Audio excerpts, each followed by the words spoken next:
Welcome, Longhorn fans, to On Texas Football. I'm Bobby Burton. Thanks for joining us this morning on a Sunday. Get you some news and notes from the Longhorns over the weekends in various sports. Let's start with football. Luke Dunham, a quarterback out of Austin's McCallum High School, first-team all-district selection in 11-5A, is going to be a walk-on quarterback for the University of Texas. Dunham passed for 2,600 yards. A little bit more than that, actually 28 touchdowns as a senior for McCallum. He has decided to walk on. Our CJ Vogel spoke with him yesterday, has a little report up on Texas football for you guys if you guys want to check that out. Again, Luke Dunham has walked on at Texas, 6'3", 185, 2,635 yards passing, 28 touchdowns a year ago. It's Steve Sarkisian and his group, A.J. Milway, offering him a preferred walk-on spot, and it looks like Dunham is going to take the Longhorns up on that. One other aspect of that, if Texas or if the NCAA approves the 105 scholarship limit going up from 85, Dunham might end up being a scholarship quarterback actually for the Longhorns, as every walk-on would be at that point. Also in the news yesterday, Longhorns suffer a setback on the basketball court. I was actually there at Vanderbilt yesterday afternoon. Longhorns went into halftime up by 4, had a 10-point lead with 14 minutes left to go in the game, a 4 or 5-point lead with about 7 minutes to go. But after that, Vanderbilt actually took the ball to the Horns. The Longhorns losing 86-78. Couple of notes of importance, in my opinion. Tremon Mark, the Longhorns guard, did not play, still has an injured shoulder. So he sat out. That really gave Texas some issues on the perimeter, guarding Vanderbilt's guards late in the game in particular, when they really took Texas to task, going inside a bunch with their guards. 86-78, Arthur Kaluma and Jordan Pope were 3 of 10 and 3 of 11 from the field. That did not help. Pope actually was 2 of 9 until a three-pointer right as the game ended. Trey Johnson ended with 15 points. I would say this right now, Texas struggling overall, 15-9 overall, 4-7 in conference.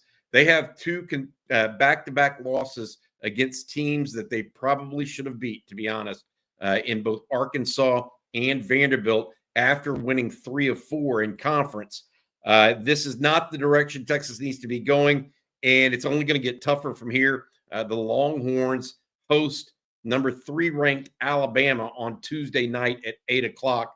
Rodney Terry and the guys got to get ready for Alabama, number 3 ranked Alabama, coming in at 8 o'clock on Tuesday night. All right, also big game at the Moody Center later today. 1 o'clock tip for the women as Vic Schaefer and his group, Rory Harmon, Madison Booker, etc., take on number 2 ranked South Carolina. South Carolina 22-1 this season, 10-0, a perfect 10-0 in conference play. Texas is currently 23-2 and 9-1 in conference play, tied with LSU for second at this point. Look, this is going to be a big game for Vic Schaefer. Maddie Booker leading the Longhorns right now with 16 points a game. But really, this is going to be a all-hands-on-deck game for the Longhorns if they're going to want to win it. One thing about Don Staley's team, the defending national champs over at South Carolina, is this.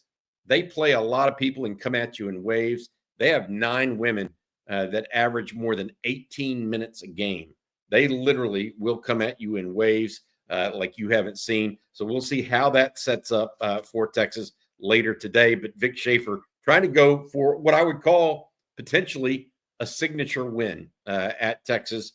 This could be a big one. The Texas baseball team starts play next week. I want to mention that. They're up in Arlington for up at Globe Life Park. They start their season against Louisville on Friday. So if you're up in Arlington, you can catch them.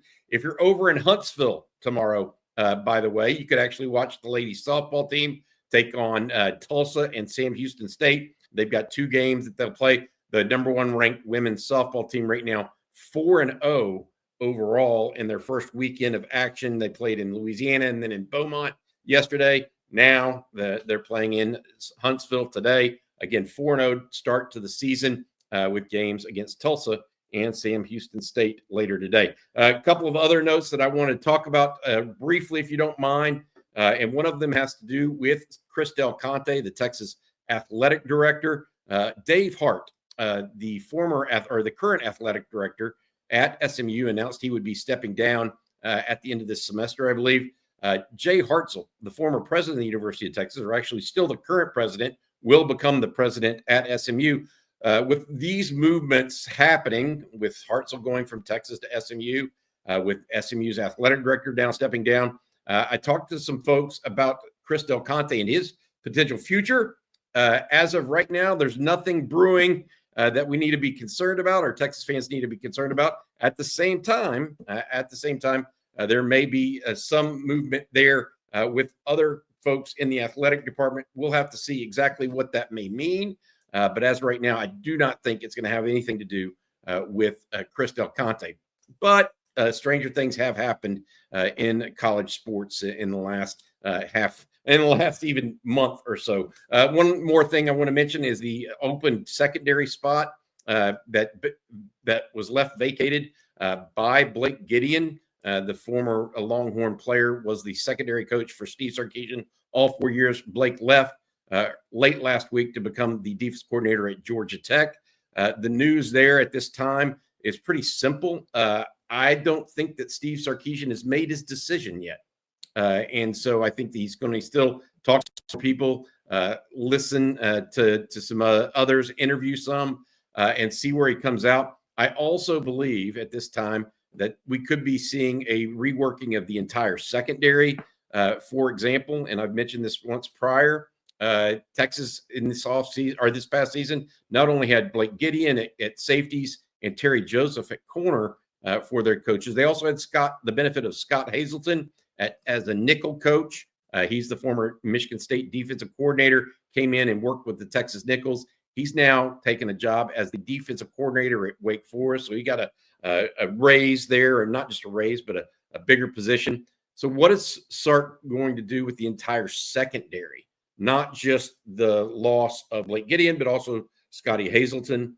Will he backfill the nickel position with another analyst type role like Scotty Hazelton was, or will he add a more official position to the group of coaches now that the NCAA allows unlimited coaches on the field? He's already done that with one coach.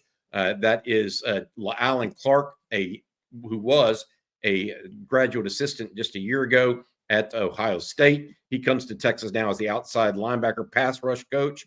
Also, Jason McAdoo comes to Texas as the H-back coach / tight ends coach to help Jeff Banks and that crew. He was at Oklahoma State a year ago as well. Sark is currently reshaping how he wants his team to be coached in some fashion. And so I don't know, and I think that he's taking some time to figure out exactly how he wants to go about it. Now, I do think that he probably has an idea already in his head of what he's going to do or what he wants to do.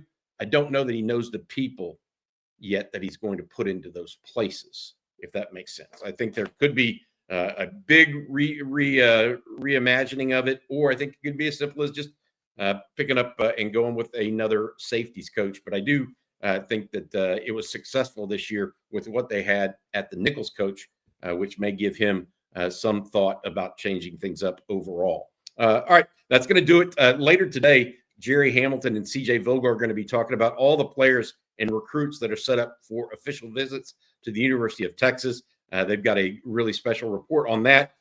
Also, if you get a chance, get out to the Moody Center today. The women taking on number 2 ranked South Carolina. This could be a big one. I think personally a possible number 1 seed in the NCAA tournament on the line for the Longhorns. All right, that's going to do it for this edition of On Texas Football. I hope you guys have enjoyed it. You guys have a good Sunday. Enjoy the Super Bowl. We'll be back tonight after Jerry and CJ talk about the official visits that have already been set up. Y'all going to get a chance to watch some film there. We're going to be back actually tonight to talk a little Longhorn football and recruiting.